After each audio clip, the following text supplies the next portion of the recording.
professoras que participavam de uma recente greve, incrível, né? Em 63, 64, haviam várias greves, né? Elas estavam sofrendo muitas pressões e elas foram as que mais aplaudiram no momento. Bem, enfim, tem várias questões aqui que eu não vou mais tomar conta do tempo. Também na minha entrevista parece que professoras... A Revista do Ensino era uma revista muito famosa na época em todo o Brasil, mas ela era gaúcha. E eu entrevistei algumas pessoas ligadas à revista, e elas fizeram um trabalho com Paulo Freire, e a segunda entrevista nem chegou a sair. Quer dizer, a censura era muito grande, embora todo mundo já estava aderindo, e até por isso, né, estavam aderindo ao movimento. Mas, enfim, gente, era isso. Eu peço desculpas, porque, além do resfriado, depois de ficar vovó, eu estou colocando aparelho nos dentes, como adolescente, mas é por razões de saúde, não de estética. Vai ajudar a estética, quem sabe, um pouquinho, né? Como diz minha amiga Malu Xavier, a gente arruma o que dá, né? Tem coisa que não dá mais. Mas, assim, ó, como eu comecei com o Newton, eu queria terminar também com o Newton. Alguns textos do Newton foram publicados depois que ele faleceu. Os filhos autorizaram, obviamente, né? E aí saiu um trabalho que foi organizado pela turma da FURG. E o da FURG é um trabalho sobre meio ambiente, aonde ele vai citar... Bem, é difícil um texto do Newton que não fala em Paulo Freire. Ele tem alguns autores que ele sempre, vamos dizer assim, adotava no próprio texto, até porque o texto ele reflete a gente, não é? O Sérgio Haddad fez um estudo, quando houve uma homenagem, fez um estudo da trajetória acadêmica do Newton, principalmente da sua produção, e aparece muito, né? Então, vários textos dele, mesmo pós-mortem, ainda falam do Freire. Então, esse que eu lembrei, que é o da FURG, e também este aqui, que é Memórias e Afeto na Formação de Professores, que foi organizado por um grupo da URGS, mas principalmente a Tânia Marques e o Rafael Arenhar. E aí, eles pediram autorização para republicar um texto do Newton, que é Paulo Freire, Memórias e Afeto. E eu não vou ler tudo, obviamente, mas me lembrei. Esse foi publicado também no livro organizado pelo Celso Ilguens, que é uma retomada de um livro que era de coautoria dos meus orientandos de doutorado, uma publicação, mas com acréscimos, e eu sugeri esse texto do Newton também. Está aí publicado. Só vou ler o primeiro parágrafo, que eu acho que ajuda um pouco nessa coisa de quem esteve perto dele, né? Escrevo hoje, numa tarde de inverno gaúcho, escrevo esse artigo em homenagem ao amigo Paulo Freire. Isso foi escrito um ano depois, eu acho que o Paulo faleceu. Uma lembrança imediatamente vem à minha mente, o diálogo que trocamos durante uma viagem de volta ao aeroporto Salgado Filho, num mesmo inverno cinza como hoje, há mais de 8 anos atrás. O Baldô estava junto. Dizia Paulo, para mim e para o colega Balduino, que era motorista naquele momento. Que risco, hein? O que o Paulo dizia? Olhem como as árvores das ruas aqui de Porto Alegre estão tristes. Parece que choram.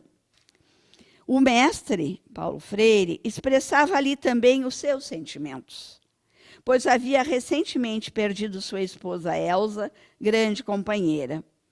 Lembro também que falamos a respeito das relações que a academia interdita entre os seus profissionais em momentos como aquele.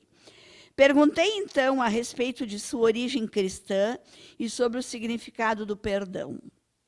Momentos privilegiados que pude viver com o nosso querido educador, que em maio deste ano trocou...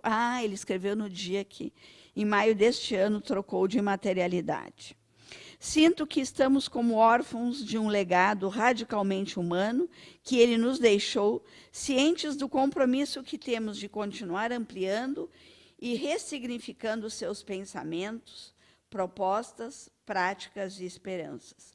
Estou convencido de que um dos mais fortes ensinamentos que aprendi com o Paulo justamente é aquilo que representa a centralidade de sua proposta pedagógica, o diálogo.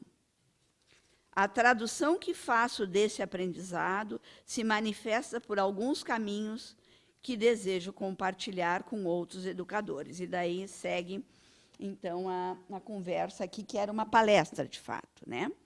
Então, pensei em terminar sobre isso e dizendo assim que é difícil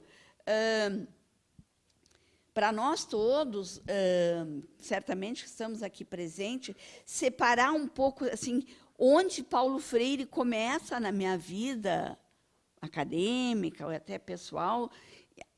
Eu tenho certa dificuldade, e eu encerraria mesmo com isso. Quando a Mabel me pediu, elas estão fazendo um levantamento assim, onde Paulo Freire entra na tua vida intelectual e de professora, né? Eu tenho dificuldade em dizer. E eu lembrei de uma situação que não faz muito tempo me aconteceu, e, para mim, isso diz muito. Eu costumo ter uma disciplina no mestrado que não da educação, que é o mestrado das contábeis, administração, engenharia de produção. A disciplina se chama Metodologia do Ensino Superior, né? São pessoas que fazem mestrado e que querem ser professores. E essa disciplina é opcional, o que é muito bom, então só faz quem quer, né? E eu sempre tenho por obrigação, quer dizer, esses caras, geralmente são homens, né? Precisam conhecer Paulo Freire, né? De alguma forma. Então, lá tem algum momento no meio do semestre que a gente faz um seminário de Paulo Freire. A maioria conhece de ouvir falar, mas nunca estuda. E, numa das últimas turmas, um rapaz veio para mim e eu achei aquilo muito bom para mim. Ele veio antes, era o dia que ia ter o seminário de Paulo Freire, eles tinham lido alguma coisa, então eu tenho sugestão de alguns livros, não é? E um deles veio antes de começar a aula, veio para mim: professor, preciso lhe dizer uma coisa. Eu até agora não tinha entendido nada desse seu jeito de dar aula, mas agora eu sei. A senhora segue esse cara que nós vamos falar hoje. Eu fiquei tão feliz quando ele disse aquilo, né? Mas ele disse como se eu fosse assim de carteirinha afiliada, entendeu? A senhora segue. E eu nunca tinha pensado exatamente isso, né? Aí eu ri, eu fiquei meio assim, eu digo, vamos discutir mais depois e tal. E, para mim, aquilo foi um prêmio, sabe? Porque, primeiro, que eles levam um tempão mesmo para entender o tipo de aula que a gente propõe, né? Porque eles vêm de tipos de graduação, vida inteira, graduação e mestrado, às vezes até o doutorado, muito de uma forma que nós chamamos, vamos chamar de convencional, para não dizer tradicional, né? Então, a gente começa a trabalhar, no começo eles acham que não tem conteúdo, às vezes eu mudo a aula, não era bem assim, vamos conversar. E aí, quando ele disse aquilo, para mim era tudo de bom, fiquei feliz. E pensei em terminar com mais essa historinha. Muito obrigada, fico à disposição, mas os momentos com ele, pessoalmente, foi só aquele almoço e depois assistindo em palestras, tá? Obrigada.